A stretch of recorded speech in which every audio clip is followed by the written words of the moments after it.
Pues el que está ahí con esa música chichera, apáguele, creo.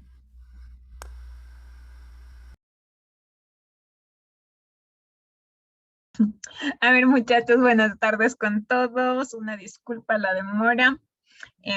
A ver, chicos, vamos a empezar tomando listo, por favor. Me van respondiendo presente. Me prenden la cámara y me dicen presente, por favor, ¿sí? A ver, déjenme ver dónde tengo su documento. Ya, este es. Ya, a ver, empezamos. Señor Reinaldo Araque. Presente, Inge. Ya, muchas gracias. Si es que ya les dije gracias, es porque ya les vi, pueden nomás apagar la cámara, ¿ya? Señor Pablo Arias. Buenas tardes, ingeniera presente. Buenas tardes. Señor Edwin Balseca. Presente, Inge, buenas tardes. Buenas tardes. Señorita Daniela Castito. Presente, Inge, buenas tardes. Buenas tardes. Señorita Paola Contreras. Presente, Inge, buenas tardes. Buenas tardes. Señor Stalin Cuyo.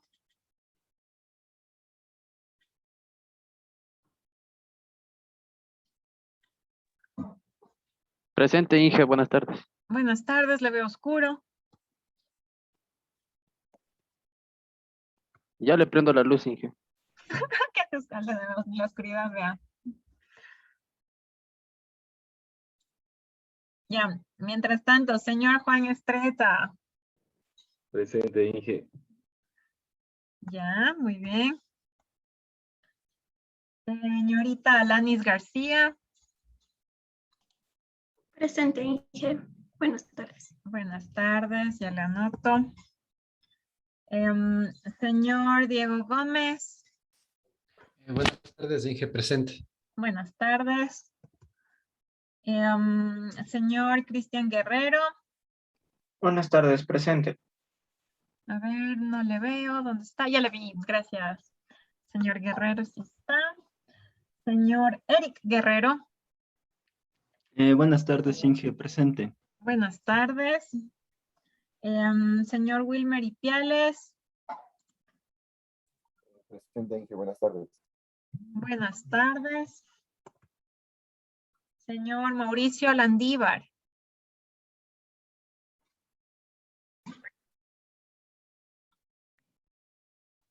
Señor Landívar, no le escuché y no le veo. Presente, Inge. Presente. Lo siento, Ya, estaba. eso, ya. Ay, sí, ya le vi, gracias. Señor Kevin Latacunga. Presente, Inge, buenas tardes. Buenas tardes. Señor Mateo Morales. Presente, Inge, buenas tardes. Buenas tardes. Señor Darwin Pitacuar. Inge, buenas tardes. Buenas tardes, ya le anoto. Señor Vinicio Portita. Presente, Inge, buenas tardes. Buenas tardes. Señorita Adriana Proaño. Presente, Inge, buenas tardes. Buenas tardes. Señor Jan Redín. Presente, Inge, buenas tardes. Buenas tardes. Señor Ángel Torres. Buenas tardes, Inge, presente. Buenas tardes. Señor Dylan Valencia. Buenas tardes, Inge, presente. Ya, gracias. Señor Kevin Villavicencio. Presente, Inge, buenas tardes. Buenas tardes.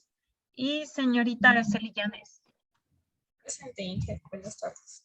Buenas tardes. Ya, a ver chicos, ¿están todos según esto? No sé si hay alguien que no le haya nombrado aquí en la lista, porfa, avíseme ahorita. Sí, buenas tardes. Lo Chamin William, soy yo y me inscribí en extraordinarias y no estoy en lista aún. Ya, pero sí está en el aula virtual, ¿no es cierto? Sí, en el aula virtual ya se me habilitó el día viernes. Ya, chévere, verá, déjeme ver solo ahorita verifico que esté en el aula virtual, ya le pongo en la lista y ya le ingreso, ¿ya? Deme un segundo. ¿Alguien más, tal vez chicos de extraordinarias que no le tenga registrado en lista? Ya, a ver, denme entonces solo un segundo, le agrego a su compañero y ya iniciamos, ¿sí? A ver.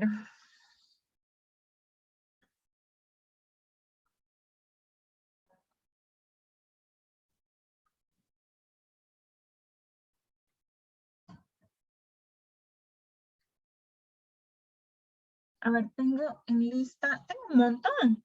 A ver, chicos, tengo en lista 27 según esto y en mi otra lista tengo 23.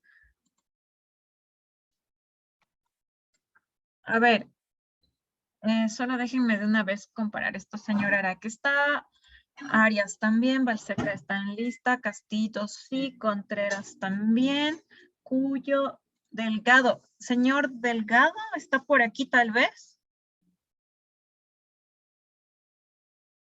Tengo aquí un estudiante que no está conectado. Si alguien le conoce, porfa, me avisa cualquier cosa, pero él no está aquí en lista y no está conectado.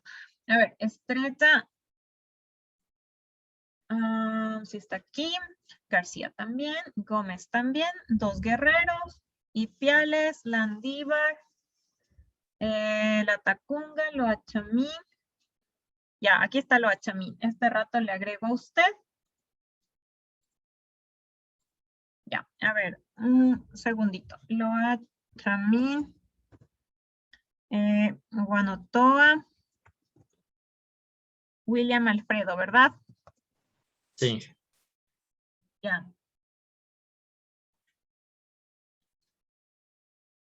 Y también, déjenme ver quién más me faltaría, 24. A ver, me quedé en la chamilla. Tengo Morales, perfecto, Pitacuar sí consta, Portita también. Proaño también, Redín está. Torres también, Valencia, Villavicencio, Llanes. Ya, solo el señor Delgado, creo. Delgado era así. Ya. A ver, chicos, nadie más, ¿no? Todos están anotados, ¿sí? Ya, sí. Eso, el silencio otorga, ¿no es cierto? Ya, solo me falta el señor Delgado, que ojalá dé señales de vida, si no se va a perder las clases. A ver. A ver. Ya, chicos. Listo, déjenme ver algo más. Aquí ya le anoté al señor Guachimín. Ya. A ver, muchachos. Vamos a empezar ya el día de hoy, ¿no es cierto?, con clases, ¿sí? Entonces, la modalidad va a ser esta siempre, ¿no es cierto? Tomo lista al inicio, prenden la cámara y iniciamos, ¿ya? Les voy a compartir pantalla. A ver, algo que también quiero mencionarles es que, verán, yo siempre, bueno, las clases obviamente no hay mucha opción, ¿no es cierto?, cuando estamos a nivel virtual que las diapositivas. Ahora, las diapositivas, obviamente verán, las diapositivas que ustedes van a ver, las que yo les voy a poner de presentación, ustedes las van a tener a la mano. O sea, yo les voy a subir al aula virtual, sí. Entonces, todo lo que esté ahí escrito, no hay necesidad de volver a repetir porque está ahí escrito, ¿sí? Ahora, pueden haber cosas porque la idea no es que solo todo esté en las diapositivas y entonces que yo me vengo y me siento aquí a leer, ¿no es cierto? No tiene eso mucho sentido. Ya siempre va a haber alguna explicación adicional, alguna cosa que no esté en la diapositiva. Entonces, recomendación siempre, tengan a la mano un cuadernito de apuntes, ¿sí? tengan a la mano un cuadernito de apuntes o como se les haga más fácil, no sé, a algunos les gusta usar blog de notas o un archivo en Word, no sé, como se les haga más fácil. Por ejemplo, yo sí soy a la antigua porque a mí me gusta escribir las cosas, porque al menos cuando uno estudia y escribe es como que aprende doble, ya solo el hecho de estar escribiendo otra vez, ¿no es cierto?, a mano, a mí me hace que me grabe hasta mejor las cosas, ¿sí? Entonces, a mí me gusta esa opción, pero la opción que ustedes quieran, pero ¿a qué quiero llegar? Que presten atención a las cosas que yo hable y que quizás no están mencionadas ahí, ¿sí? En las diapositivas, como les digo, ¿sí? Pero obviamente lo más importante siempre va a estar en las diapositivas, ¿ya? No es que voy a decir algo ultra importante y no va a constar ahí, nada que ver, ¿sí? Eso como recomendación, ¿ya? Entonces, igual les voy a ir subiendo, ¿no es cierto? Como hay varios capítulos, yo me voy a regir al PEA de la asignatura que me entregaron, ¿ya? Igual yo les comenté, soy nueva acá en la SPOT, ¿no es cierto? Esta asignatura es nueva que estoy dictando. Habrá cosas que sé, ¿no es cierto? Habrá cosas que la experiencia las aprendí en las aulas, las aprendí en varios lugares, pero clase como tal, chicos, es mi primera vez con máquinas eléctricas, por ende, no es que bestia voy a ser una experta, no lo voy a hacer. Pero lo que sí, obviamente voy a tratar, ¿no es cierto? Si yo algo no sé, obviamente voy a investigar y veré todo para, ¿no es cierto?, hacerles llegar toda la información que ustedes necesiten y requieran para esta asignatura, ¿sí? Entonces, ya chicos, vamos a dar inicio. Cualquier cosa me avisan, si algo no sé, si no se me escucha bien, me avisan, si necesitan que repita algo, me avisan, o sea, cualquier cosa, avísenme, yo estoy aquí, ¿sí? Eso, chicos. Entonces, este momento les comparto pantalla e iniciamos, ¿ya?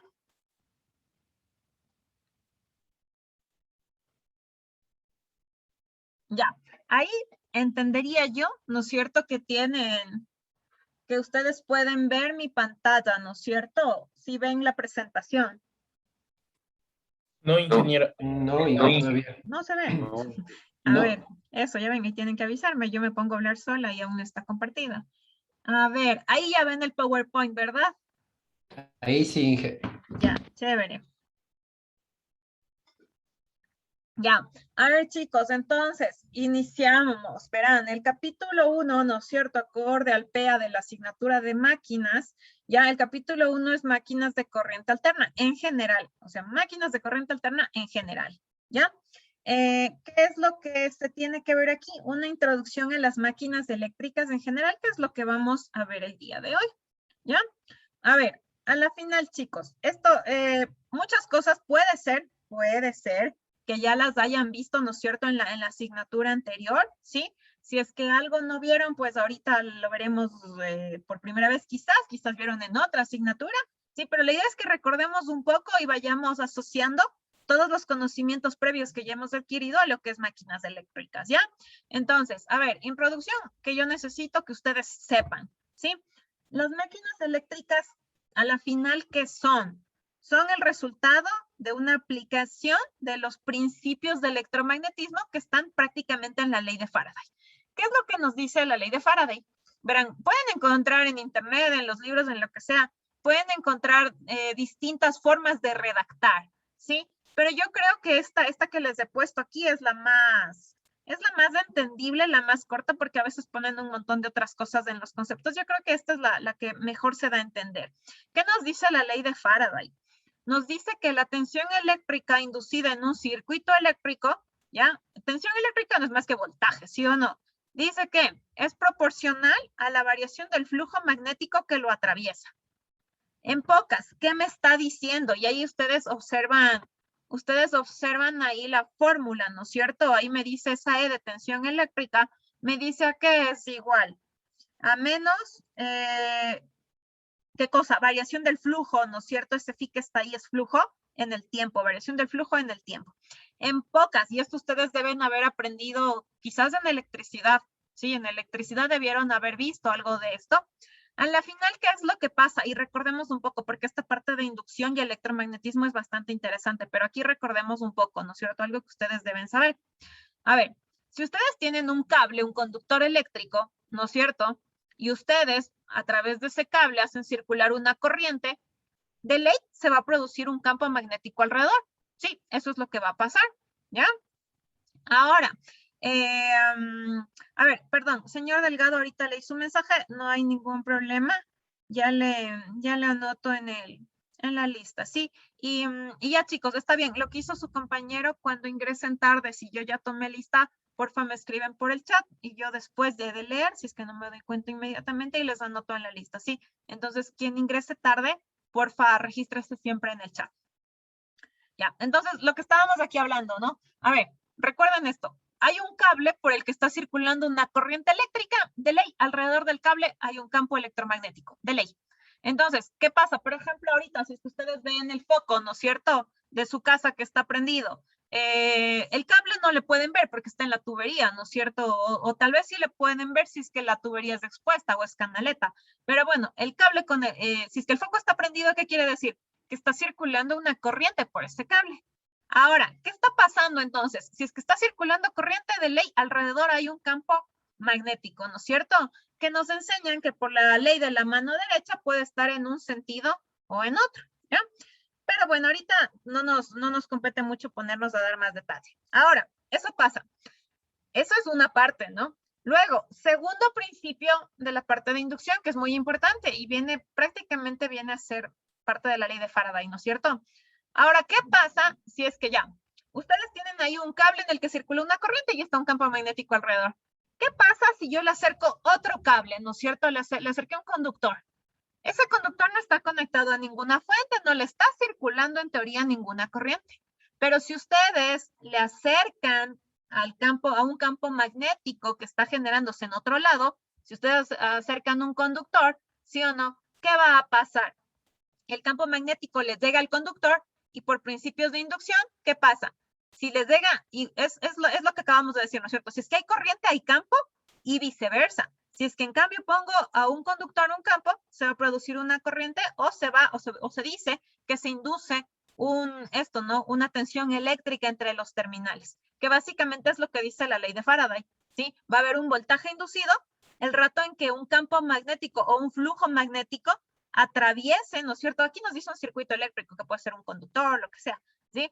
Pero la idea es esa, ¿ya? No se olviden que esta parte del magnetismo es algo ultra interesante y es un principio bastante chévere, ¿no es cierto? Y espero que sí lo hayan entendido bien, hayan podido, no sé si realizar simulaciones, porque hay prácticas bastante interesantes de cómo se induce voltaje, ¿sí? Listo. Ahora, las máquinas eléctricas parten de ese principio. Sí, o sea, las máquinas eléctricas en algún punto van a utilizar o vamos a ver la aplicación de los principios del electromagnetismo y, como decíamos, de la ley de Faraday, ¿ya? Ahora, las máquinas eléctricas, ¿cuál es su característica? Tienen circuitos eléctricos y magnéticos entrelazados, ¿sí? A la final es como que una mezcla y vamos a tener circuitos eléctricos y magnéticos en mi máquina eléctrica, ¿ya? Siguiente. Listo. Dicho eso, ¿sí? Recuerden que estamos hablando de máquinas eléctricas en general, ¿no? Después, en los siguientes temas, veremos características específicas de cada uno, ¿ya? Pero ahorita lo importante es que entendamos de manera general qué características tienen las máquinas eléctricas como tal.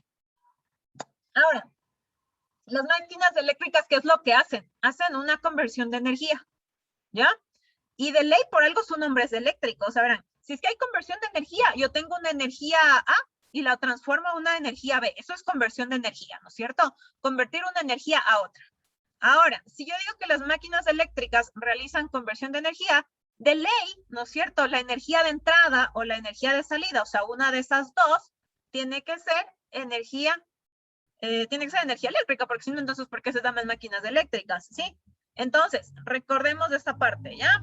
¿Qué más? Ahora, en base, ¿no es cierto?, a esta conversión, ¿qué tipos de máquinas eléctricas principales hay? O sea, en base al tipo de conversión de energía que hacen, ¿no? Hay una primera clasificación de las máquinas eléctricas. ¿En qué se les puede clasificar? En generadores, motores, transformadores, ¿sí? Esa es la gran clasificación de las máquinas eléctricas, ¿ya? En generador, motor, transformador, acorde a la conversión de energía, a qué tipo de conversión de energía hacen. El generador, ¿no es cierto? ¿Qué es lo que hace el generador? El generador coge, ¿no es cierto?, en su entrada energía mecánica y la transforma ¿en qué? En energía eléctrica. Por eso el nombre de generador, no es un generador eléctrico, está generando energía eléctrica, ¿ya?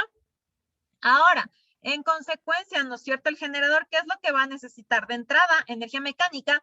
Recuerden que la energía mecánica se refiere a un movimiento, ¿no es cierto? Y en base a este movimiento, pues producirá energía eléctrica, ¿sí? Básicamente eso es lo que hace un generador, ¿sí? Yo creo que es algo súper claro y no es nada difícil de que se nos quede en la memoria, ¿ya? Ahora, vamos con el motor. ¿Qué es el motor? El motor, ¿no es cierto? ¿Qué es lo que hace? En cambio es al revés de un generador. El motor, en cambio, coge la energía eléctrica y la transforma en energía mecánica. Entonces, para que el motor funcione, ¿qué va a necesitar? Va a necesitar energía eléctrica y luego en la salida va a producir un movimiento. Y esto es algo ultra fácil de ver, ¿no es cierto? Por ejemplo, en su licuadora. Ya en su licuadora, ustedes para que funcione la licuadora, ¿qué hago? Me conecto al tomacorriente, a la energía eléctrica, ¿sí o no? Y a la salida que tengo a la final, el movimiento para yo poder licuar lo que sea que quiero hacer, un jugo, lo que sea, ¿sí? Igual acá, ¿no es cierto? Por ejemplo, un generador, demos un ejemplo igual. No sé si alguna vez alguien ha tenido la oportunidad, ahorita con esto de la pandemia se acabaron, ¿no es cierto?, las giras técnicas y todas esas cuestiones, pero por ejemplo, que era interesante ir a ver una central de generación de energía, por ejemplo, ¿no es cierto? Irse, qué sé yo, a Paute, ahí, ¿no es cierto? A la final, ¿cómo se producía mi energía eléctrica?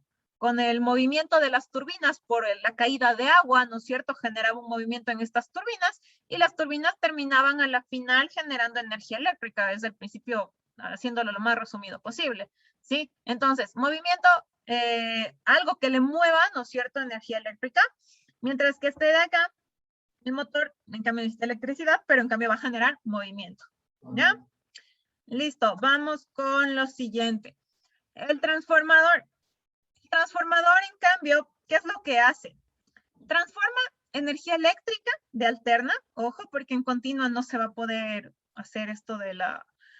Bueno, es para alterna en realidad. Si el principio de continua no va a haber variación de flujo y si no hay variación de flujo no va a haber el principio del electromagnetismo y de inducción, tiene que ser de alterna, ¿sí?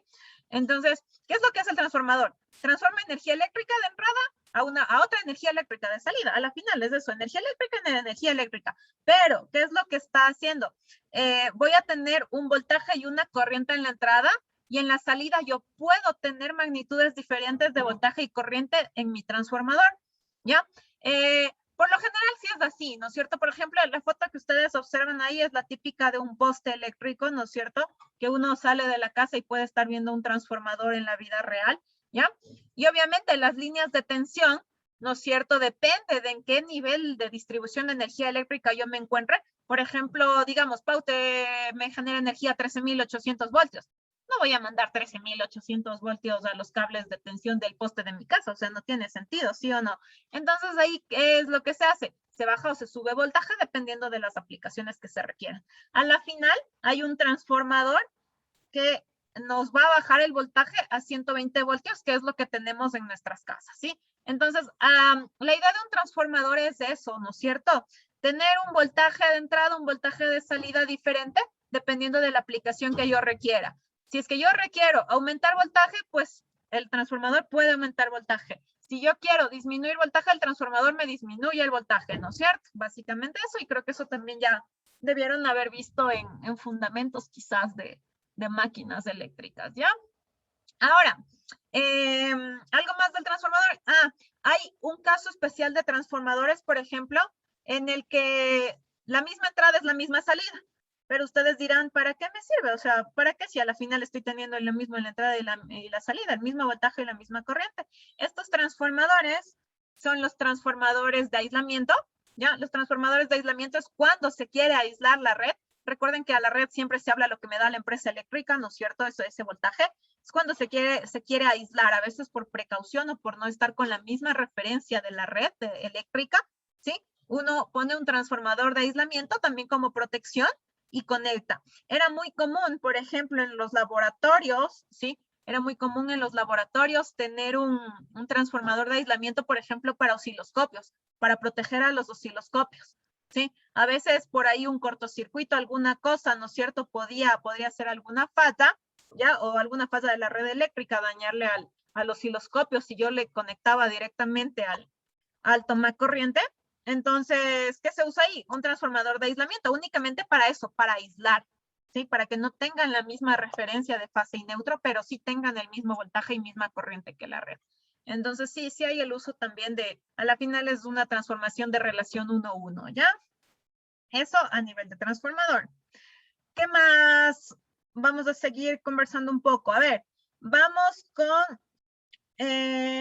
los generadores y motores, ¿no es cierto? Tienen acceso mecánico, ¿ya? A ver, ya dijimos, ¿no es cierto? El generador coge energía mecánica y la transforma en energía eléctrica, el motor al revés, ¿ya? A la final, tanto generador como motor tienen un acceso mecánico, ya sea, ¿no es cierto?, en la entrada o en la salida, tanto generador como motor se van a mover, o sea, no hay de otra, se van a mover en la entrada o en la salida, se van a mover, ¿ya? ¿Qué pasa en cambio con los transformadores? Los transformadores, en cambio, tanto entrada como salida es de tipo eléctrico, ¿no es cierto? Entonces, únicamente va a contar con accesos eléctricos y por ende los transformadores se les conoce como máquinas estáticas, porque no va a haber movimiento en el transformador, ¿sí? Ahora, ¿qué más? Ya, tanto generador como motor y el transformador también, o sea, en general las máquinas eléctricas, ¿ya? En teoría son máquinas reversibles. Primero, ¿qué es esto de reversible? De que si yo me conecto, por ejemplo, ¿qué es esto de reversible? Digamos que tienen un motor. Si yo cojo y le pongo energía eléctrica, tengo movimiento, ¿no es cierto? Pero si ustedes en cambio le empiezan luego, se van al otro lado y le empiezan a mover, por ejemplo, el eje, en teoría debería tener energía eléctrica al otro lado.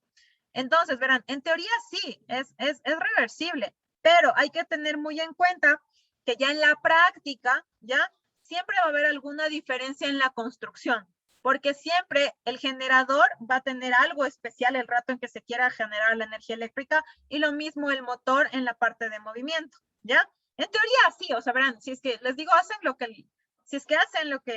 les menciono, en teoría va a pasar algo así.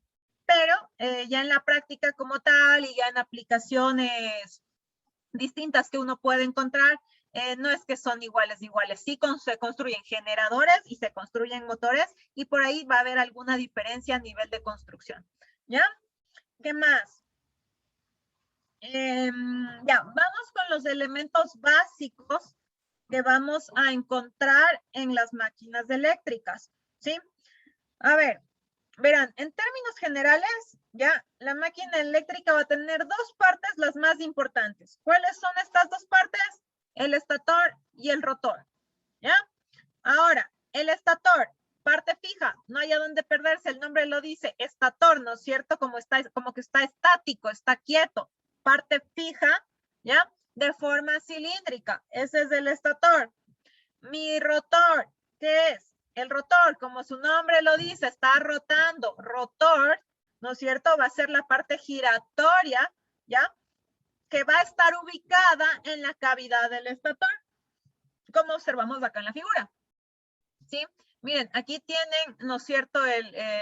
Tienen el estator, que es toda esta, se puede decir, esta como carcasa, aunque no es la carcasa, porque vamos a ver qué es lo que es una carcasa, ¿no es cierto? Esta parte de acá, el estator es como un cilindro, ¿no es cierto? Hueco, porque adentro va a venir el rotor, ¿ya?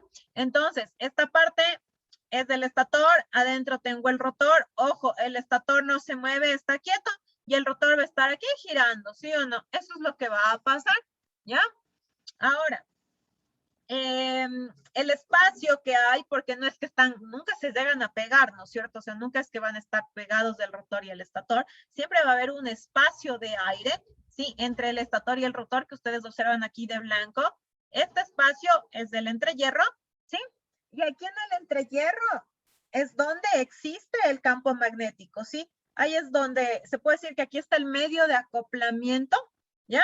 Entre los sistemas eléctricos y mecánicos, porque aquí en esta parte es donde, como les digo, el campo magnético prácticamente se va a dar, por decirlo así, ¿sí? Es aquí en el entrehierro. Listo. Continuamos. Ya, ahora verán, tanto estator como el rotor van a tener devanados. ¿Qué son los devanados? Los devanados no son más que conductores de cobre. ¿Por qué cobre? Porque el cobre es uno de los mejores conductores, ¿no es cierto? Es barato, conduce bastante bien. Si bien hay mejores conductores, no tiene sentido trabajar con ese tipo de conductores porque en cambio ya son caros. Por ejemplo, ¿qué conductor le supera al cobre? A ver, alguien que me diga, ¿qué conductor le supera al cobre en conductividad? El oro, El El oro. oro. Exacto. ¿Qué más? la plata también. La plata aluminio. también. No, el aluminio no le supera, pero ya les explico. A ver, verán, el cobre en conductividad, el oro y la plata sí le supera.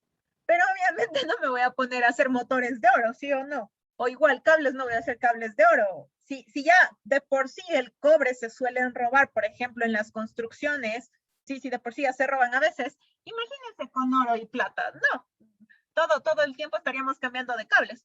Ahora, eso no quiere decir que no se use como conductores. Por ejemplo, hay aplicaciones a nivel de la NASA, por ejemplo, en donde este poquito de mejora en conductividad es importante. Y como los manes tienen plata, entonces dicen, perfecto, gastémonos, pongamos conductores de oro o de plata. Pero porque, ya les digo, la aplicación lo vale y porque tienen plata y en el espacio no creo que alguien les robe cosas, entonces ya, fresco. Pero nos quedamos con el cobre, ¿ya? Ahora, ¿qué pasa con el aluminio? El aluminio también se usa para conducción, ¿sí? Un ejemplo de eso es lo que ustedes ven, las líneas de transmisión, por ejemplo, de energía eléctrica, esos cables no son de cobre, son de aluminio, pero el aluminio no es tan buen conductor como el cobre, o sea, el cobre le gana en conductividad. Pero ¿por qué utilizamos aluminio? ¿Quién me dice? Por las distancias. Sí, por el peso quizá. Por el Dije peso, por el peso. exactamente, es por el peso. Imagínense los cables de distribución eléctrica. Tienen que llevar corrientes altas. Si es que necesito llevar corrientes altas, necesito cables gruesos, ¿no? Y eso ustedes también deben saber o lo aprenden en instalaciones eléctricas. Entonces, necesitan corrientes altas. Y imagínense poner cables de cobre. El cobre es más pesado, el aluminio es liviano, esa es su ventaja. El aluminio sí se puede considerar que es un conductor más o menos tendiendo a bien, digámoslo así, ¿ya? Pero en cambio es bien liviano.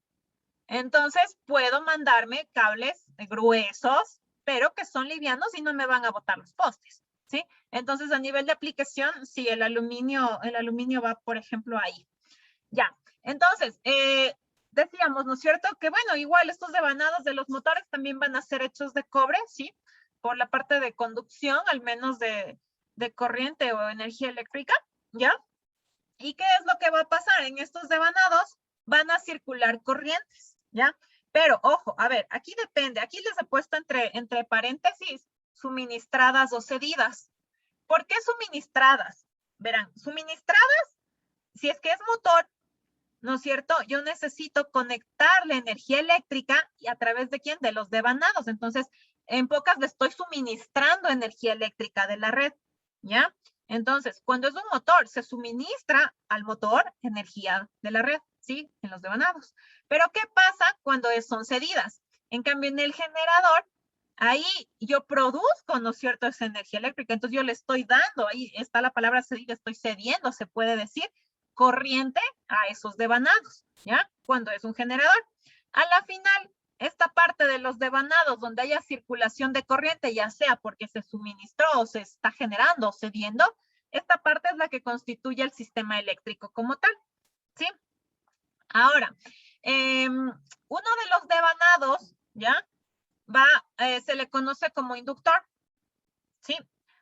Puede ser, ojo, uno de los devanados, el inductor puede ser el rotor o el estator, y el inducido que está ahí abajo también con negrita, también, recuerden, puede ser el rotor o el estator, o sea, el devanado del rotor o del estator, el uno puede ser inductor, el otro puede ser inducido o viceversa, ¿ya? Pero, ¿cuál es la idea? Verán, cuando un devanado se le conoce como inductor, un devanado se le conoce como inductor cuando es el que crea el flujo en el entrehierro. Es el ejemplo que dábamos del foquito, ¿no es cierto? De que si ustedes le hacen, ahorita el foco de mi casa está prendido y ese cable de ahí, digamos así, o ese devanado, por llamarlo así, ya, ese está creando el flujo está creando el flujo magnético. Entonces, cuando yo suministro la energía eléctrica y en esa energía eléctrica, ¿no es cierto?, está habiendo un campo magnético, estoy creando un flujo magnético, ¿ya?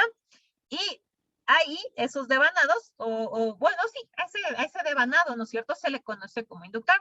Ahora, ¿qué pasa al otro devanado? El otro devanado que dijimos, si es que el uno está en el estator, el otro está en el rotor o viceversa, ¿no? El otro, en cambio, el que en pocas, ¿no es cierto?, recibe el flujo, ¿ya? Ese es del inducido, ¿sí? Recibe el flujo del primero. O sea, el inductor crea el flujo, o sea, al inductor yo le doy corriente con energía eléctrica y estos crean el flujo, ¿ya? Y en cambio, el que recibe el flujo, ¿no es cierto?, se le conoce como inducido y tiene sentido porque de ahí viene el término de que se indujo un voltaje, ¿no es cierto? Entonces, se induce un voltaje y por ende una corriente, obviamente si es que el camino es cerrado. Si es que el camino no se cierra, no se va a ver una circulación de corriente. Y bueno, ya veremos después en los tipos de motores, cómo se cortocircuitan, ¿no es cierto?, el rotor para que haya este circuito cerrado y pues pueda circular una corriente. Ahora, avanzando un poquito más, ¿ya? Ahora verán, vamos a seguir viendo estas características. Ya desde el punto de vista de construcción, ¿sí? El estator tiene su parte exterior recubierta por una carcasa, o sea, no es que está así suelto en el aire, está cubierto por algo y eso se le conoce como carcasa. También pueden encontrar en bibliografías, o no es cierto, a veces le dicen culata también a la carcasa, ¿ya? Ahora, ¿qué es la carcasa? La carcasa es un cilindro hueco, ¿ya? Al que se unen los pies. Bueno, aquí podemos ver un poquito en la imagen. Todo este filo, el negro, el que está más acentuado, ¿no es cierto? Este negro de aquí. Todo este filito de acá vendría a ser la carcasa, ¿no es cierto? Recuerden que es un cilindro hueco, ¿ya? En donde va a estar unidas, ¿qué cosas? Los pies, ¿no es cierto? Las patas de fijación de mi máquina eléctrica, ¿ya? Y también los dispositivos de fijación. Por ejemplo, en el rotor yo voy a tener un eje, ¿ya? En este eje, ¿no es cierto?, que está aquí en el motor, necesita fijarse, no va a quedar ahí suelto al aire. Entonces, por ejemplo, en la carcasa están lo que voy a fijarme, por ejemplo, aquí, al eje del rotor, ¿sí?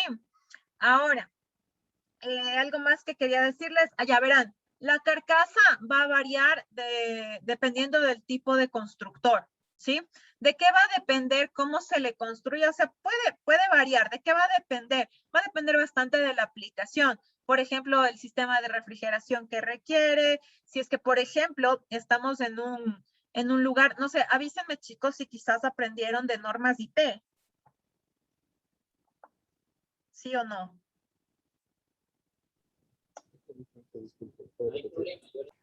Más o menos. Sí. Ya, pero sí tienen más o menos la idea, ¿no es cierto? A ver, díganme alguien, a ver si es que estamos de acuerdo o si no, igual ya les explico un poquitito. Bueno, yo en mi caso sí vi, Inge. Claro que no a profundidad, pero sí nos dieron. Ya, ¿y Sí qué me le dieron en dijeron? mi caso, De lo ajá. que se acuerda, de lo que se acuerda. ¿Qué le dijeron de las normas IP? De las normas de IP era, bueno, el primer dígito, el segundo dígito acompañado, entonces tenía que ver con lo que es para los sólidos, los líquidos, algo así me parece que era, dependiendo Exactamente, del ajá, dígito. exactamente. A ver, de paso, sí, vean, sí es algo importante y con todo, y les voy a poner ahorita, voy a buscarles rapidísimo en internet, por si acaso no hayan visto, porque sí me parece que sí es importante que tengan nociones nada más. Esto no va a ir en la prueba, solo es cultura general y algo que sí les puede servir, ¿sí? Déjenme solo les pongo, ¿ya? Porque sí es interesante que se vea algo o entiendan qué significa más o menos. A ver, esto de aquí podría servir.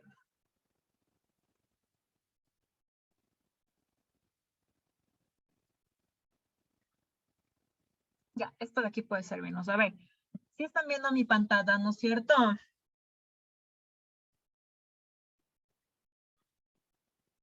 Sí, díganme sí. Ya, chévere. Sí. A ver, entonces, vean, ¿qué es esto de las normas IP? Y ojo, esto no es solo para motores, es para cualquier tipo de, se puede decir, de dispositivo que alguien cree, puede darle este tipo puede tener o aplicar este tipo de normas, si no es solo para motores, o sea, sí puede ser para motores también, pero abarca un montón de cosas más, un montón de equipos más, ¿ya? ¿Qué es esto de la clasificación IP?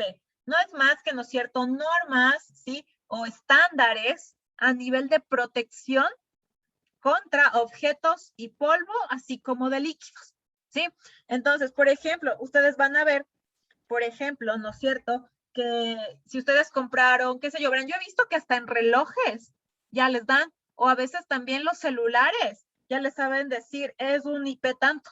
Yo he visto que sí, que hasta ya ese nivel llegan. Por ejemplo, es como que un poquito, al inicio era como que yo veía que era más industrial, pero pónganse, nunca me había fijado que tenían, ya les digo, un celular, una clasificación IP, una norma IP. Entonces, ¿qué les dice? Al final, ustedes están comprando algo y el fabricante lo que les dice, verán, les dice, yo le construí esto tan perfecto que depende, ¿no es cierto? Bueno, aquí va a depender del tipo de clasificación que esté. Miren acá, ¿no es cierto? Esto es lo que ustedes deben acordarse. Es una norma IP y exacto lo que decía su compañero, va a estar compuesta por 2 dígitos. El primer dígito es del grado de protección contra objetos y polvo, es el primero. Y el segundo es contra líquidos. Entonces, por ejemplo, aquí les dice, miren, es un IP67. ¿Qué dice el 6? Es a prueba de polvo. O sea, este man le podrá venir todo el polvo del mundo que no le va a ingresar es nada. Sí, si es que es un IP6. Y si es que dice aquí un 7, por ejemplo, miren, es protección contra la inmersión durante un tiempo determinado. Entonces, por ejemplo, han escuchado que los iPhones dicen que aguantan, creo que no me acuerdo, un metro bajo el agua, bueno, dependiendo de la versión, ¿no? Un metro bajo el agua por 10 minutos, por ejemplo, ¿ya? Entonces, por ejemplo, es muy posible que la protección de líquidos sí sea 7. Porque miren, dice protección contra la inmersión durante un tiempo determinado. Ahora, por ejemplo, ¿cuál es la máxima de máximas? Miren, una 8. La 8 es protección contra permanencia bajo el agua. O sea, el man puede estar ahí ahogado, que no le va a pasar nada al tiempo en el que yo le saque. ¿Sí? Entonces, como les digo, es importante esto porque se van a dar cuenta y después es que ustedes ya hacen instalaciones, trabajan con equipos, dependiendo de la aplicación que ustedes necesiten, van a tener que verificar, ¿sí? Que sus equipos cumplan con cierta norma IP, ¿ya? Por ejemplo, si es que van a estar en exteriores, les va a llegar el polvo y el polvo, por ejemplo, puede deteriorar el equipo, lo que sea, pues deben darle mayor protección. Pero obviamente, ¿no es cierto? Darle más protección, en cambio, es también gastar más plata. Entonces, ahí también algo que también nunca deben olvidar y que siempre va de la mano, sí, es eso. Ustedes, ¿no es cierto? Como técnicos, ¿sí? Ustedes deben saber escoger, ¿sí? La solución ideal que vaya de la mano técnicamente, que técnicamente me funcione bien, pero que económicamente también sea, se podría decir, lo más barato. Pero ojo, al decirlo más barato no estoy diciendo que cojan lo peor. Al decirlo más barato es que dentro de lo que yo necesito, las exigencias de mi aplicación necesitan, pues escoger obviamente lo de menor costo, ¿sí?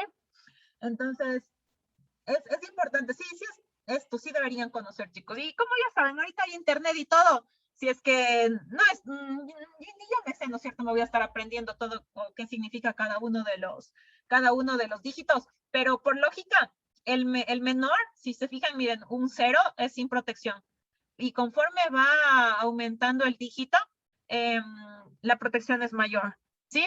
Y ya les digo, si en algún momento solo van al internet, buscan normas IP y ya les aparece y ya pueden guiarse si es que en algún momento necesitan trabajar con esta parte. ¿Ya?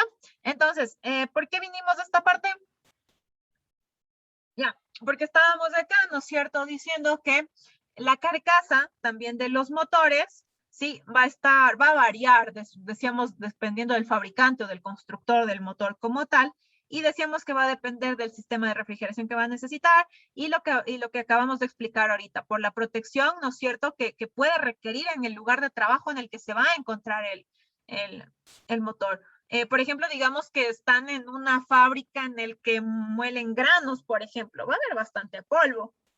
Sí, entonces sí hay que tener mucho cuidado en esta parte de acá. Ya, eso. También a veces también suelen venir los materiales ya de los que se construyen las cosas, suelen venir con una protección también antideflagrantes, ¿no es cierto? Por si es que hay en un incendio, No quiere decir que no se va a quemar, ¿no es cierto?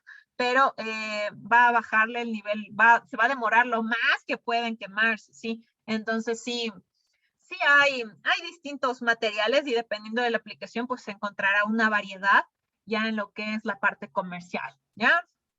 Entonces, ojo, entonces en pocas la carcasa, ¿quién es? Es quien le cubre o le protege tanto al estator como al rotor, ¿sí?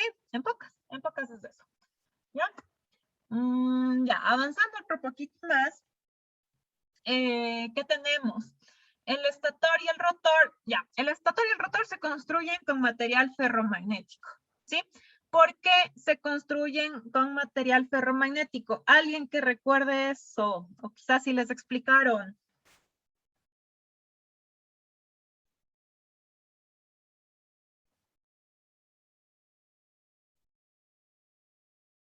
¿No? ¿No les explicaron nunca o no han escuchado por qué se construye el estator, el rotor con material ferromagnético?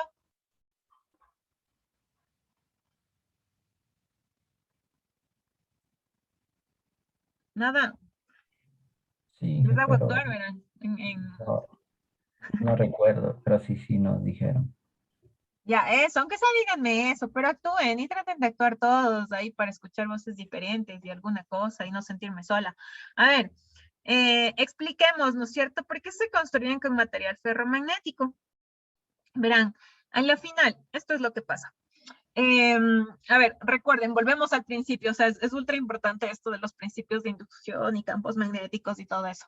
Verán, y por eso también es ultra importante, les decía, hay unas prácticas de laboratorio ultra interesantes de inducción de energía entre bobinas. Sí, y ahí se entiende clarito, ni siquiera entre rotor y estator, vamos hasta haciéndole más básico, una bobina, un inductor, eso es lo más básico de lo básico. ¿Cuál es el objeto de un inductor? El inductor no es más que cable dado vueltas, ¿no es cierto?, alrededor de un núcleo, ¿ya? En el cual la idea es aprovechar esto del principio del campo magnético, ¿no es cierto?, de que si circula una corriente por el cable, alrededor de cada uno de esos cablecitos dados vueltas, va a estar generándose un campo magnético, ¿sí? Eso es lo que va a pasar.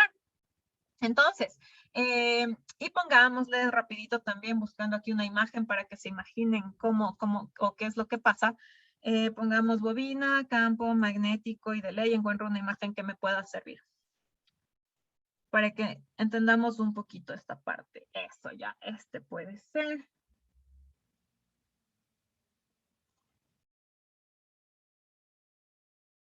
Ya, por ejemplo, a ver chicos, aquí hay un montón de bobinas y de ejemplos. A ver, fijémonos acá, ¿no es cierto? Cualquiera de estos creo que nos puede servir. Si es que ustedes se dan cuenta, el inductor, ¿qué es? Es una bobina que decíamos esto, es un cable dado vueltas alrededor de algo. Ojo, aquí este cable ahorita no está dado vueltas alrededor, se puede decir de nada, es de aire, por eso ahí se les conoce como bobinas núcleo de aire, ¿ya? Ahora, ¿cuál es la idea? Que ahora por cada uno de estos cablecitos va a circular campo, que a la final van a crear un campo magnético como equivalente, se puede decir, que es este que está con raya azul, ¿sí? Ya, a la final está pasando eso. ¿Qué pasa el rato en que yo meto aquí en el núcleo que era de aire, vengo y le pongo le cambio el núcleo, digo, ya no quiero que el núcleo sea aire, yo quiero darle vueltas alrededor de un material ferromagnético. ¿Qué pasa el rato en que ustedes le dan vueltas alrededor de un núcleo ferromagnético? Al ser, si le escuchan el nombre ferromagnético, ya solo el nombre de por sí nos habla de magnetismo, lo que hace este material es como que concentrar el campo, ¿sí? Es como que le vuelve más fuerte, le concentra alrededor de aquí y genera un campo magnético, se puede decir que más fuerte, ¿sí? Y de esa manera, si yo tengo un campo aquí magnético más fuerte, ¿qué es lo que va a pasar? Voy a tener, si es que acerco luego otro cable, ¿no es cierto?, para inducirle un voltaje, si es que le acerco otra bobina, ¿ya? Ese voltaje inducido va a ser mayor. Y eso les decía, ojalá podamos por ahí realizar prácticas o algo, porque sí es ultra importante, al menos de la inducción, sí es chévere, porque ustedes ven cómo al alterar el núcleo de una bobina, en verdad se ve cómo se induce un mayor voltaje en otra bobina, por ejemplo, ¿sí? Entonces, con este principio básico que acabo de explicar aquí ahorita, por eso es que pasa lo que hablábamos acá, ¿ya? que tanto el estator y el rotor se construyen con materiales ferromagnéticos. Es por eso. Es para que, ¿no es cierto? Es para yo poder concentrar el campo magnético y se puede decir tener una mejor inducción, ¿ya? Básicamente eso en palabras cortas y en resumen. Ya, ahora, el rato en que yo tengo un material ferromagnético, yo puedo tener pérdidas en el hierro, ¿sí? Entonces, para evitar estas pérdidas en el hierro, ¿qué es lo que se suele hacer en el rotor y en el estator? Se suelen construir como chapas magnéticas, ¿ya? Con ciertas ranuras para, bueno, en las ranuras van a ir los devanados, ¿no? Recuerden que son los conductores, los devanados, ¿ya? Ahora, ojo, ¿qué es esto de las chapas magnéticas? Ustedes pueden observar más o menos acá. Aquí no es como que se ve las chapas. A ver, no sé si es que han visto un transformador o la construcción de un transformador, chicos, de los básicos chiquitos que se suele trabajar. Alguien díganme si han visto esa parte. Sí, sí. Sí, ingeniero. Sí, hemos Ya. visto. El Chévere, anterior. qué bueno. Ya, a ver, ¿qué es lo que son? Verán, a la final, por ejemplo, uno se imagina, digamos, se imagina el estator, ¿ya? Y uno se imagina el estator como un cilindro macizo y no es así. Es como que le cogieran, imagínense como cuando cogen una mortadela, ¿no es cierto? De esas grandes que les venden ahí sin cortar, ¿ya? Es como que, digamos, en teoría el rotor fuera a ser así, ¿no es cierto? Como un cilindro macizo. Pero a la final lo que se hace es como cortarle en partes, laminarle, es una de las palabras, ¿sí? Y luego juntarle, ¿ya? Y el hecho de yo hacer eso, a eso se les llama chapas magnéticas. Es como una laminación de todo el hierro que yo tengo, ¿ya? Y esa laminación, y eso también pasa, por ejemplo, eso también pasa, les decía, en transformadores. Es que ustedes ven estas como es. Los transformadores tienen esta forma de chapas, ¿sí? Y alrededor de estos, bueno, están los devanados, los cables y todo eso. Pero lo que les decía, no es como una EMA. Aquí ustedes le ven en 2D. A la final hay que verle en 3D, ¿no es cierto? Pero es lo que les digo, no es algo macizo. Son como que a la final están laminados. Están juntos, pero a la final están entrecortados, ¿ya? Este espacio que hay entre lámina y lámina hace que, o más bien dicho, evita pérdidas en el hierro, ¿sí? Ahora, acá, ¿no es cierto? Ustedes observan igual acá en esta imagen, ¿ya? Se puede observar diversas formas de chapas magnéticas, ¿ya? Que se suele emplear en la construcción de máquinas eléctricas en general, ¿ya? Por ejemplo, miren, ahí tienen la del estator. Obviamente la del estator tiene que ser hueco porque aquí adentro va a venir el rotor. El rotor, en cambio, ¿por qué tiene aquí un huequito? Porque va el eje, ¿sí? Entonces, aquí viene el eje, por eso es que tiene aquí este huequito acá, ¿ya? ¿Qué más? Esto de aquí que ven, estos también como perforaciones son las ranuras.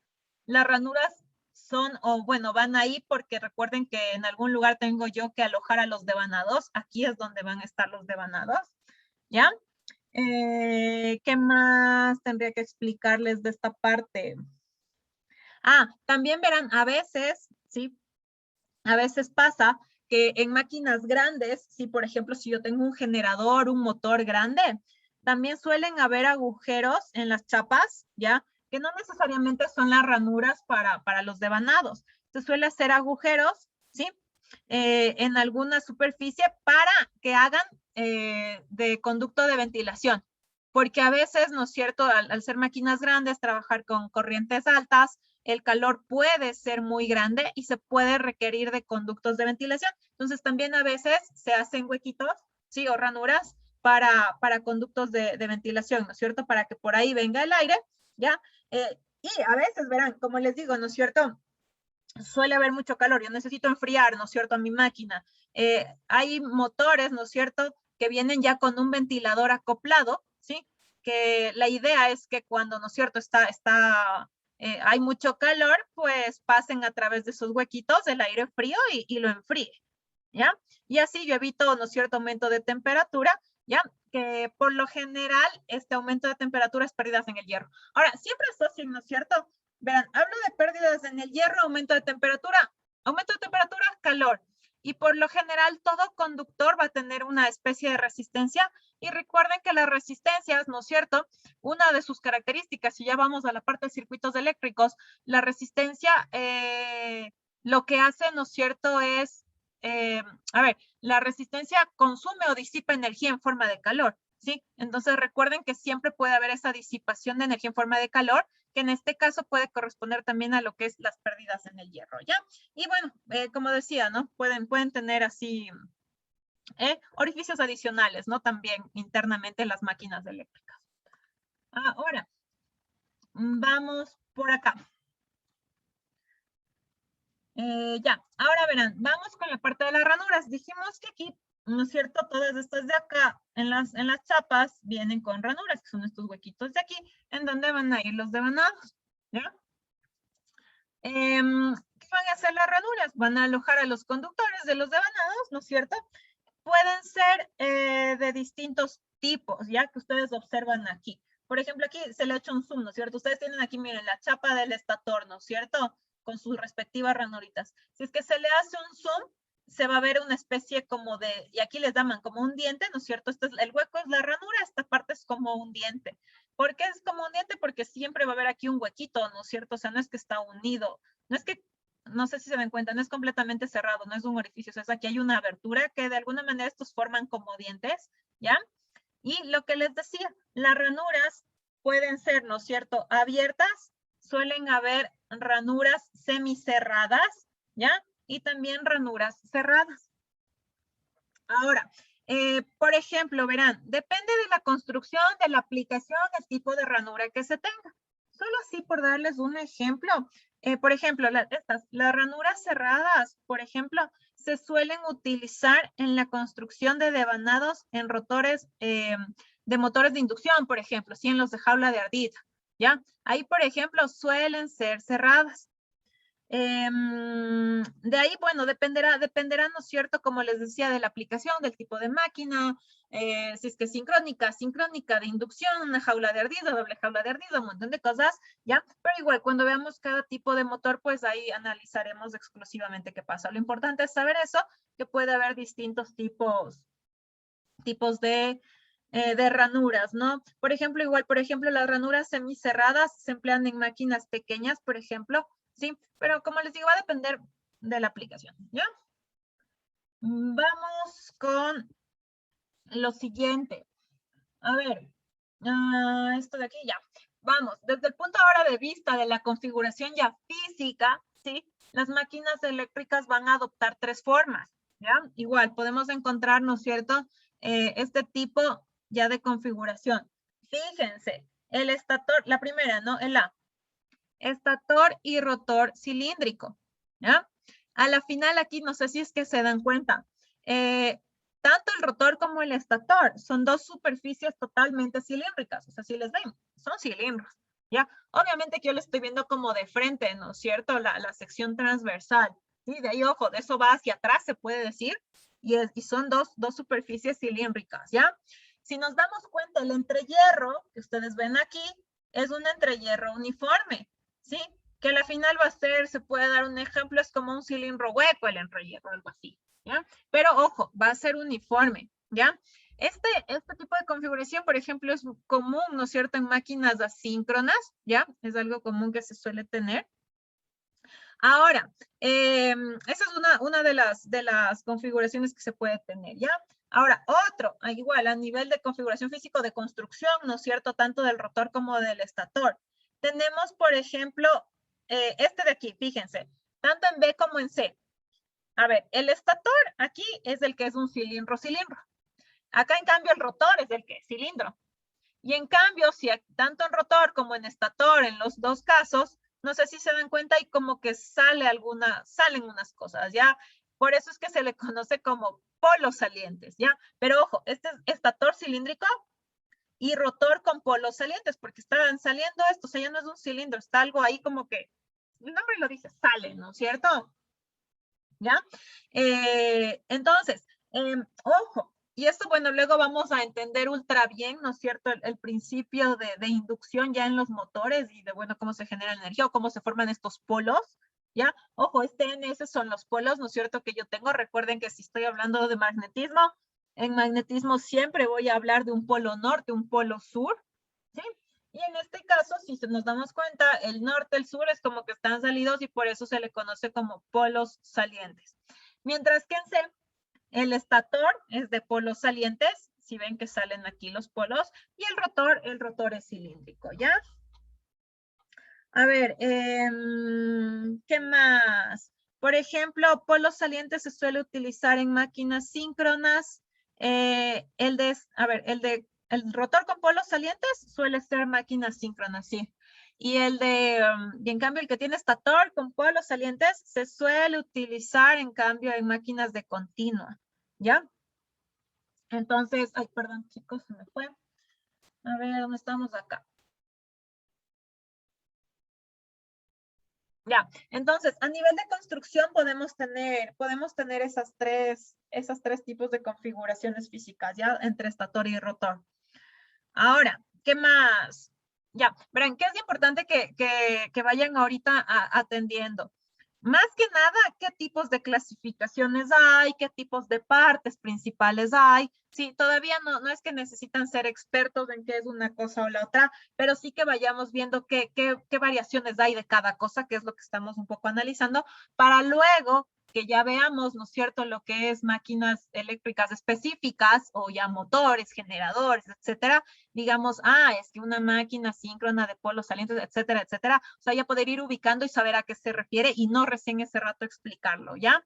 Entonces, ya, esto, la parte de inductor, de rotor y estator, ¿ya? Ahora, verán, ya metimos ahorita un poco la idea de polos, ¿no es cierto? Que el rato en que yo estoy trabajando con magnetismo o electromagnetismo, se van a producir polos, ¿ya? Entonces, verán, en esta figura que era en la anterior, ¿cuántos polos hay? En los tres casos, aquí, acorde a la figura, hay dos polos. Hay un polo norte y un polo sur. Dos polos en cada uno de los casos, ¿ya? O también van a encontrar en bibliografía, y eso también tienen que estar pendientes, dependiendo con la bibliografía que les guste también trabajar o cuando consulten alguna cosa. Ojo, tener mucho cuidado. Cuando cuento los polos, norte, un polo, sur, un polo. En total, ¿cuántos polos? Dos polos, ¿ya? Número de polos, dos. Pero ojo, a veces la bibliografía no trabaja, va a depender del autor, ¿sí? No trabaja con número de polos, sino con pares de polos. Entonces, si yo aquí les digo, ¿cuántos pares de polos hay? Hay un par de polos, ¿sí? Un par de polos y cada par va a tener su polo norte, su polo sur. Un par de polos, un par de polos, ¿ya? Entonces, ojo, igual, si es que vemos alguna fórmula, alguna cosa, reemplazarán leyendo bien, ¿no es cierto? Lo que estén reemplazando el dato, si es que les pide número de polos o si les pide pares de polos, porque ya un 2 ahí están duplicando o dividiendo para 2 algún valor y ya murió algún cálculo o configuración, ¿ya? Listo. ¿Qué más, muchachos? Ahora, a ver, existen máquinas con más de dos polos, de ley, ¿sí? O sea, no todas las máquinas van a tener dos polos y de ahí vamos a ver en casos específicos que voy a necesitar de más polos según la aplicación, ¿ya? Lo importante que entiendan ahorita es que de ley va a haber máquinas que no van a tener solo dos polos, van a tener más polos. A estas máquinas se les conoce como máquinas multipolares, ¿sí? Porque ya tienen más de, o sea, lo mínimo es dos polos. Si hay un polo, no tengo magnetismo porque no hay el polo norte, el polo sur, no se va a inducir nada y ahí va a quedar todo, ¿sí? Ahora, ya, si es que tengo más de dos polos, como les digo, es multipolares y por lo general siempre es eso, tienen que ser pares, no es que voy a tener 5, por ejemplo, polos o 7, ¿sí? Siempre es pares porque, ojo, siempre voy a necesitar eso del norte y del sur, del norte y del sur, ¿sí? Ahora, vamos viendo acá una explicación adicional, ya. Cuando hay más polos, ¿sí? Aquí en la figura, por ejemplo, ¿no es cierto? Observamos una máquina con dos polos, ¿no es cierto? Esta es una máquina con estator de polos salientes, ¿sí? De dos polos, ya. Suele llamarse, ¿no es cierto?, a nivel de análisis, que hay una línea neutra que se le conoce como línea interpolar, ¿ya? Que es la distancia que hay entre dos polos consecutivos. Por ejemplo, verán, aquí está el polo sur. Si yo giro hasta acá, el polo norte está acá. ¿Dónde está la mitad de los dos polos? Aquí, o sea, esto de aquí en la mitad o esta referencia que yo tomo, ¿ya? Es la distancia que hay entre uno, o sea, está justo en la mitad de entre dos polos consecutivos. Este es el primer polo, el segundo polo, ¿ya? Ahora, fijémonos acá, en esta imagen igual es, ¿no es cierto?, una máquina con estator de polos salientes, ¿sí? Pero que ya tiene 4 polos.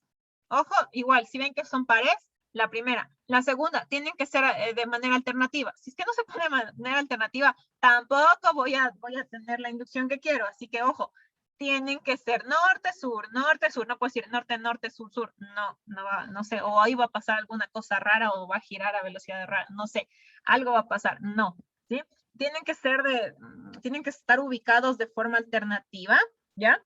Y también la otra es que tienen que ser de manera simétrica. No es que, por ejemplo, al norte le pongo acá, al sur le voy a poner aquí bien cerquita y luego al norte le voy a poner bien alejado. No, se suele hacer de manera simétrica. Si es que, por ejemplo, toda esta circunferencia es 360 grados, ¿sí? Por ejemplo, acá, estos si son dos polos, tienen que estar a 180 grados de diferencia uno del otro. Si aquí tengo 4 polos, 360 dividido para 4, ¿qué distancia tiene que haber entre cada uno de estos? De 90 grados, ¿sí o no? Ya, ahora, lo que decíamos, ¿no es cierto? Ya, estas líneas neutras, ¿no es cierto? O interpolares, decíamos que es una línea media entre un polo y otro, ¿sí? Está aquí, si ven justo, miren aquí las líneas interpolares cómo van, ¿no es cierto? Entre cada uno de los polos, a ver, perdón, acá, aquí está mi línea interpolar. Si ven, entre polo y polo, justo en la mitad, entre polo, polo, justo en la mitad, ¿sí? Las líneas neutras, polo, polo, en la mitad. Ya acá, como solo hay dos polos, mi línea neutra aquí, línea neutra acá, que a la final esto viene a ser, se puede decir una sola línea, porque obviamente todo es simétrico, ¿ya? Y también, bueno, un término que suelen utilizar la bibliografía o los libros es el término de paso polar, ¿ya? ¿Qué es el paso polar? Es la distancia entre dos polos consecutivos, ¿sí? Ahora, ojo, ya a la final el paso polar lo que viene a ser, se puede decir ya un ángulo, ¿sí? Ahora, verán, aquí hay que tener mucho cuidado. ¿Por qué? Verán, en una máquina, ¿no es cierto?, de dos polos se le suele decir bipolar. No sé si se dan cuenta, ya aquí está el nombre, ¿no es cierto? Miren, tiene 1 o 2 polos, es una máquina bipolar. Este tiene 4 polos, es una máquina tetrapolar, ¿ya? Ahora, verán, en una máquina bipolar, ¿sí? Como la que estamos observando ahí, se produce un ciclo completo magnético en una vuelta completa del rotor. ¿A qué me refiero con eso? Verán, como solo hay un norte, un sur, ¿sí?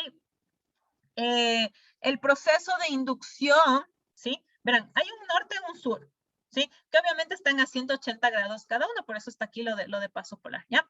Ahora, ¿qué es lo que pasa? Cuando el rotor, ¿no es cierto? Cuando se produce una vuelta completa del rotor, o sea, esto dio una vuelta, ¿ya? Se produce un ciclo magnético porque tengo solo un par de polos, ¿ya? Ojo, tenemos que darnos cuenta que verán, una cosa es que este dé una vuelta y otra cosa es a nivel de campos magnéticos los ciclos que está cumpliendo, ¿sí? Como solo hay un polo norte, un polo sur, cuando ruede completamente una vuelta, este ciclo magnético que yo también hablo, va también a completarse en ese mismo tiempo, en la misma vuelta, ¿sí? Ahora, ¿qué pasa el rato? Sí, ¿qué pasa el rato en que yo tengo 4 polos? Este se va a dar una vuelta, ¿sí? Pero a ver, ahí ¿qué me dice? ¿Qué va a pasar con los ciclos magnéticos? ¿Cuántos ciclos magnéticos voy a tener?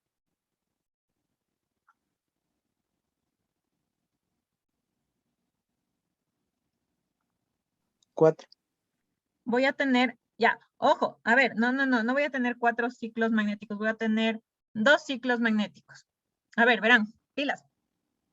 Este da una vuelta, ¿no es cierto? En una vuelta, esto se va, digamos que el ciclo magnético comprende el momento en que yo completé todo un norte-sur, ¿no es cierto? O sea, a ver, una vuelta, un ciclo magnético. Se completó todo esto porque recorrí todos mis polos norte-sur o completé el ciclo magnético recorriendo todo esto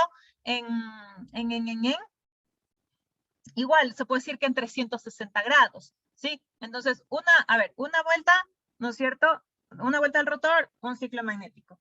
Ya, ahora, ¿qué pasa acá, en esta parte de acá? A ver, este va a dar una vuelta, ¿ya?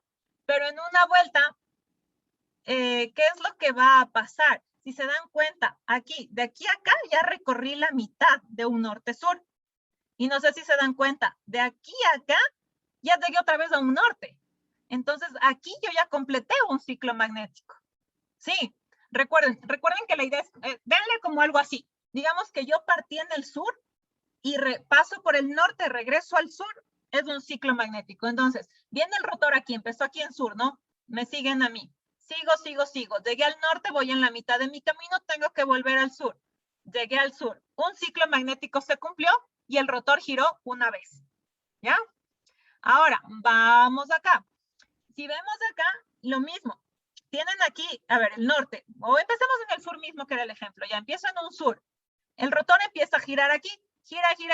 Llegó a un norte. Giró 90 grados más y ya llegó a un sur. El rato en que ya fue de sur a norte y llegó a un sur nuevamente, ya se produjo un ciclo magnético. Sí, y lo mismo. Y el rotor recién giró la mitad. Entonces, sigue otra vez. Del sur vuelve a un norte y vuelve a un sur. Volvió a completar otro ciclo magnético y aquí sí el rotor dio una vuelta. Entonces, di una vuelta, ¿ya? Y en cambio, ¿cuántos ciclos magnéticos tuve? 2, ¿ya? A la final, chicos, para que no se confundan y no estén ahí contando polos y dándose vueltas o lo que sea, el número de ciclos magnéticos va a ser igual al número de pares de polos, ¿ya? Entonces, por ejemplo, esta de aquí es una máquina que tiene un par de polos. Ojo, pares de polos. Anotaránle por ello, no sé si puse la fórmula más a continuación, ya la vemos, pero si no, anotaránle esa parte, ¿no? Que la parte de ciclos magnéticos o el número de ciclos magnéticos es igual al número de pares de polos. Entonces, por ejemplo, acá, un par de polos, un ciclo magnético, ¿no es cierto? En una vuelta del rotor.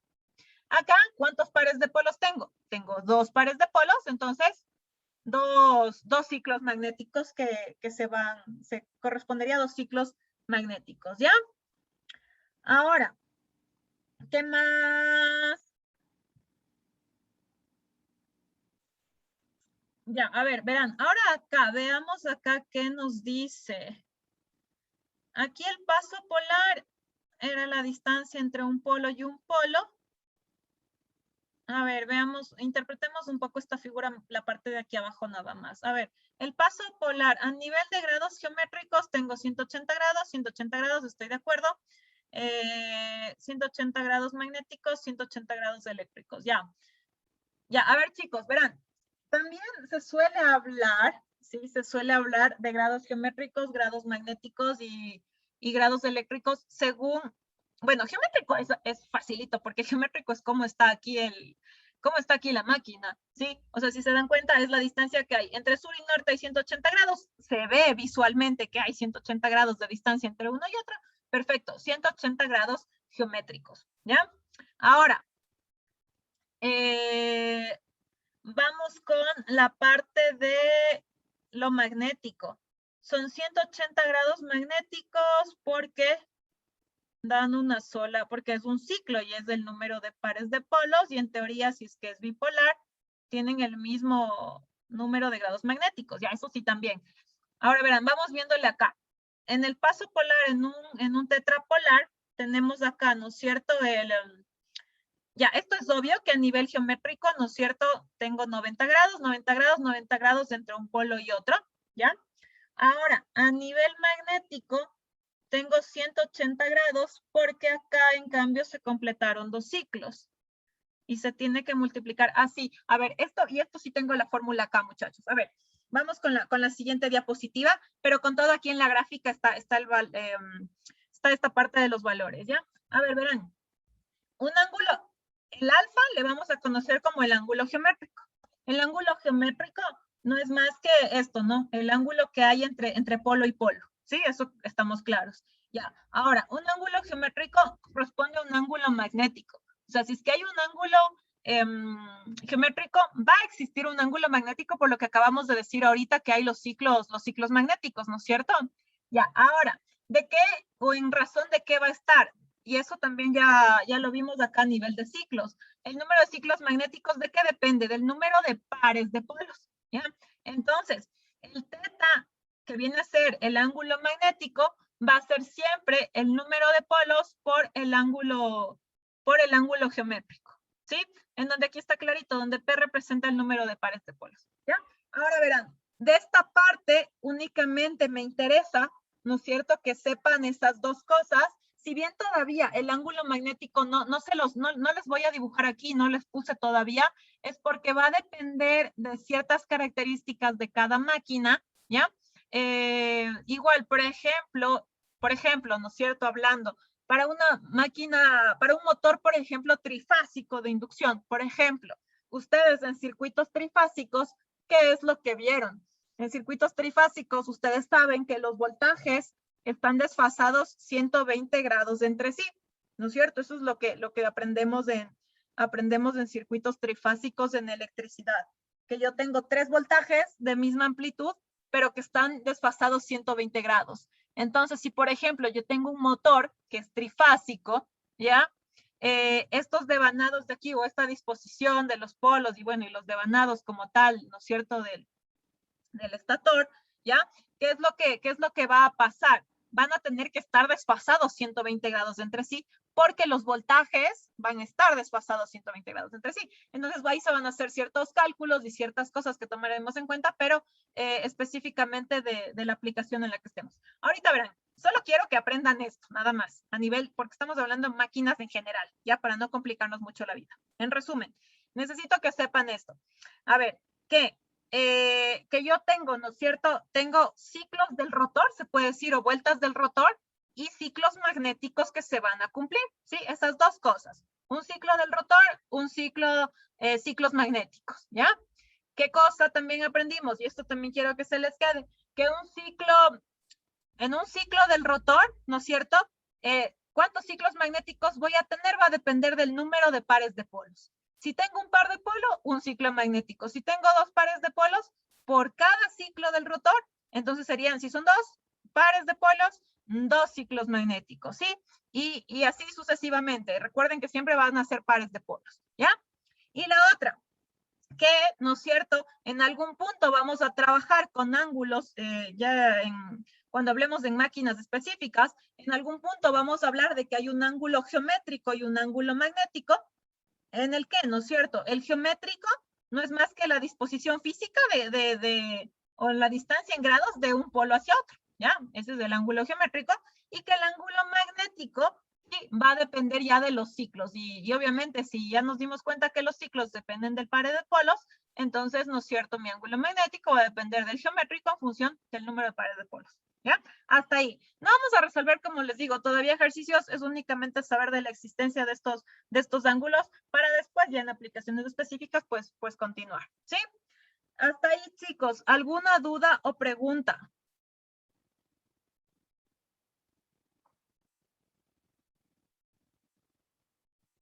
Ya, muchachos. A ver, chicos, por esta vez yo tengo que salir un instante a algo urgente y tengo que enviar una información también. Entonces, por hoy vamos a terminar ahí, ¿sí? Les voy a pedir que para la siguiente clase, a ver, el día de mañana tenemos, más bien dicho, laboratorio, ¿sí? Con todos ustedes, por favor, conéctense puntuales. La hoja guía ya les subí, ¿no es cierto? Deben tener todos acceso a esa hoja guía que está en el aula virtual, ¿ya? Debe estar creado el preparatorio, ¿sí? Asumo yo que si está creado el prepa ahí, que si tienen acceso para ver qué es lo que hay la tarea, ¿no? Para subir la tarea de preparatorio. Recuerden también, eso no me acuerdo si les mencioné o no, recuerden también que para realizar la práctica debe haber un trabajo preparatorio subido, algo tiene que estar ahí subido al preparatorio, porque si no suben prepa, es por eso el nombre de preparatorio, ¿no? Trabajo previo a la práctica. Si ese trabajo no está subido, no pueden hacerlo. Me dijeron la gran mayoría que con el MATLAB, el Simulink, no han tenido problemas. Entonces, mañana vamos a ver eso, ¿no es cierto? A ver cómo nos va. Esperemos que esperemos que no tengan mayor inconveniente. Todavía no entramos con la parte de máquinas, sino que mañana es software, el software para la simulación de circuitos, ¿sí? Entonces eso, chicos, nos veríamos el día de mañana. Porfa, sean puntuales de laboratorio, sí debe iniciar ultra puntual porque, bueno, a menos que tengo otra vez problemas hoy con la luz porque llueve en las tardes y se va la luz y estamos fregados, pero esperemos que no, ¿sí? Y creo que no tengo nada más que decirles. No sé si tienen alguna pregunta de laboratorio, tal vez.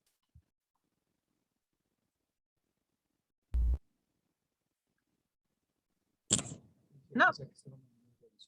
No, Inge. Ya, No, listo, Inge. chicos. Entonces, quedamos ahí por hoy. Ah, también algo, y con esto sí ya acabo.